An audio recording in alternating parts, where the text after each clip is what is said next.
కృష్ణుడు వస్తున్నాడు, వెన్న ఎత్తుకుపోతున్నాడు, ఎలా అయినా పట్టుకోవాలి.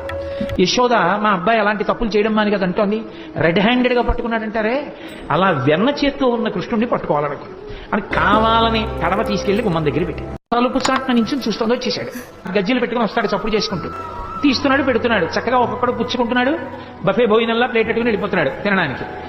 ఆఖరణ అందరే అయిపోయింది, లైన్ ఎవరు లేరు కాబట్టి ఇప్పుడు తను తినచ్చు చక్కగా తీసుకుని ఇలా నోట్లో పెట్టుకున్నాడు.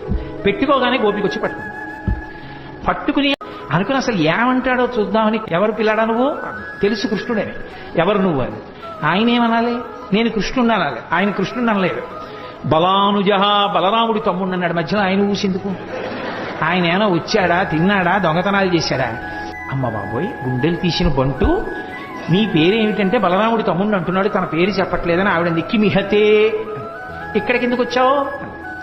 ఓసారి ఇలా చూసి, ఓ మా ఇల్లు కాదా, మా ఇల్లు అనుకున్నాను. అమ్మ బాబోయ్, మీ ఇల్లు అనుకుని వచ్చావా, ఇంత నిజంగా గుండెలు తీసిన బంటూరా నాయన నువ్వు అనుకుని ఓ సరే పోన్లే బాగుందిరా నాయన, మరి వెన్నకుండలో చెయ్యి ఎందుకు పెట్టావు? ఆయన అన్నాడు వెంటనేను, అమ్మా కాసేపు గట్టిగా మాట్లాడుకుంటా ఉంటావా, ఎందుకమ్మా అంత గట్టిగా ఊరికే ఏంటి వెన్న కుండలో చెయ్యట్టావు, ఇక్కడికి ఎందుకు వచ్చావు అరుస్తాయంటే, మా ఆవు దూడ ఒకటి తప్పిపోయింది, వెన్నకుండలో ఉందేమో అని వెతుకుతున్నాను, అరిస్తే పారిపోతుంది దూడని. వెన్నకుండలో దూడ దూరిందా, చెయ్యి పెట్టి వెతుకుతున్నావా, దూడ పారిపోతుందా అని తెల్లబోయి ఆవిడ చెయ్యి వదిలేసింది, పారిపోయింది.